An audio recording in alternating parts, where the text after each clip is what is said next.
Gurutzeaga, panadería, pastelería y bollería. Especialistas en panes artesanos y repostería casera. También charcutería selecta, productos ibéricos y artesanos. Bocatería. Desde las 7 de la mañana hasta las 9 de la noche. Abre una nueva tienda en Askatasun etorbideak de Durango.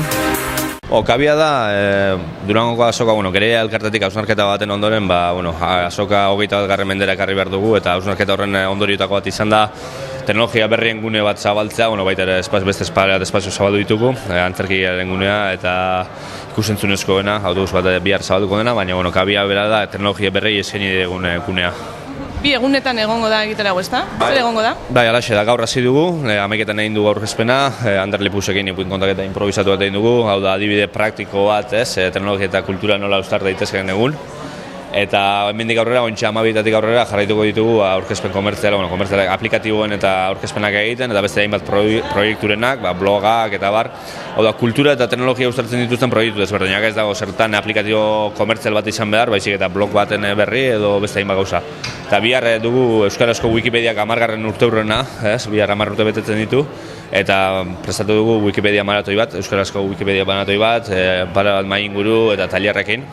Eta urtengo bentsa saiakeratxo hau, urren urteiri begira zer izango den, neurtzen joateko, publikoaren erantzuna, iradokizunak eta bar.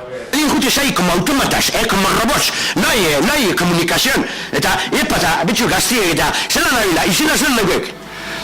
Asier, ni Eusebio, eta ya está, ya no hay que saber más, o sea... Urtero etorten naz azokara, eta urten bereziki diska batzuk erosi dodaz, Olentzero etorriko zaigu, eta berarentzako izango dira diskak. Gure gaurko bizitzan teknologia barriak dira egunero bizitzen duguna, ez da, orduan. Bai euskeraren arloan, kulturaren arloan be, teknologia barriak beharrezkoak dira eta gaurkotu behar dugu beti egiten duguna. Eta kultura arloan egiten duguna be, gaurkotu egin behar dugu eta teknologia barriakaz hori beste erronka eta beste aukera bat daukagu azkenean gure fina edo gure helburuak lortzeko. Azkenean euskera sarean jostea nahi dugu, ez?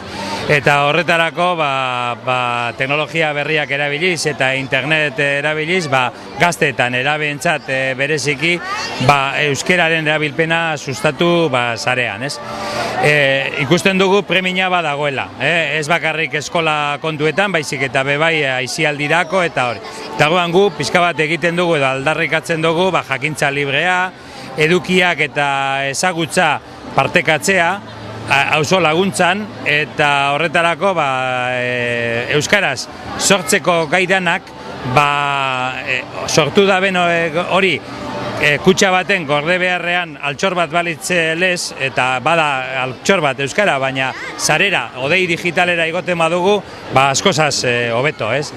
Domeinua sortu zen helburu konkretu batekin, eta da euskarazko interneta hori edo euskal kulturaren inguruko internet horri nolabaiteko simbolo bat edo nortasun bat jartzea, ez? Eta hortarako izen bat erabiltzen dugu. Ez gara lehenengoak hau egiten, .cat domeinua existitzen da, eta horren bidea jarraitu dugu, eta beraz, bada modu bat euskarazko edukiak identifikatzeko, gehi hortik aurrera euskarazko edukiak sustatzeko.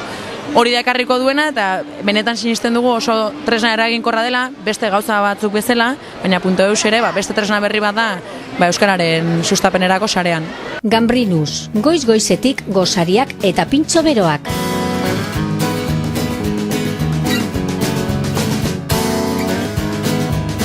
Baita ere plater kombinatuak, razioak, entzaladak, hamburguesak eta bokata beroak. Gambrinus, Fray Juan de Zumárragan, Durango.